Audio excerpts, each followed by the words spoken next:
আমাদের লক্ষ্য হচ্ছে একটি জাতীয় সনদ তৈরি করা, যেসব বিষয়ে রাজনৈতিক দলগুলোর মধ্যে, রাজনৈতিক শক্তিগুলোর মধ্যে এক ধরনের ঐকমত্য প্রতিষ্ঠিত হবে।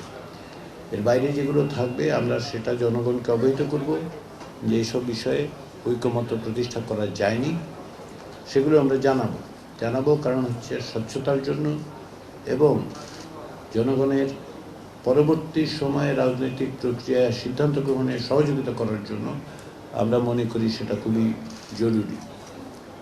সেই বিবেচনার থেকেই আমরা এখন পর্যন্ত অগ্রসর হচ্ছি এবং সেক্ষেত্রে আপনাদের মতামত এবং পরামর্শ আমাদেরকে সাহায্য করবে এবং আমরা চেষ্টা করব যে জাতীয় সনদ তৈরি হচ্ছে তার পাশাপাশি যে প্রতিবেদন আমরা তৈরি করতে চাই সেখানে যেন এই মতামতগুলো প্রতিফলিত হয়। একথা বলার অপেক্ষা রাখে না যে আমরা একটা মাহেন্দ্রক্ষণে দাঁড়িয়ে আছি ইতিহাসের। অমিত সম্ভাবনা তৈরি করেছে, কিন্তু যে কোনো সম্ভাবনা যেমন চ্যালেঞ্জ তৈরি করে, এই পরিবর্তনের চ্যালেঞ্জগুলি অত্যন্ত কঠিন, কঠোর।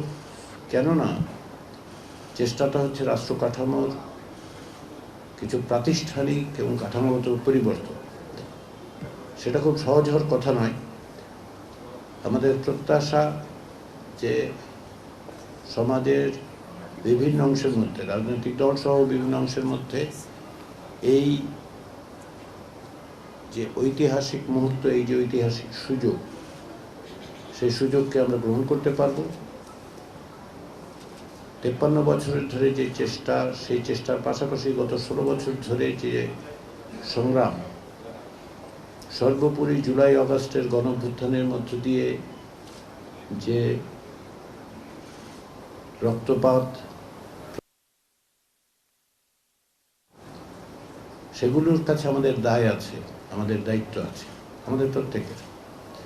সেই দায় এবং দায়িত্বের জায়গা থেকেই আমরা আশা করি যে সকলেই তাদের নিজস্ব জায়গা থেকে এই কাঠামোগত পরিবর্তনগুলো যতটা অর্জন করা সম্ভব সেজন্য সক্রিয় থাকবেন। সেই আশার থেকেই আমাদের এই আলোচনা এবং আমরা আশা করি যে আপনাদের মতামতগুলো আমাদেরকে সাহায্য সহযোগিতা করবে।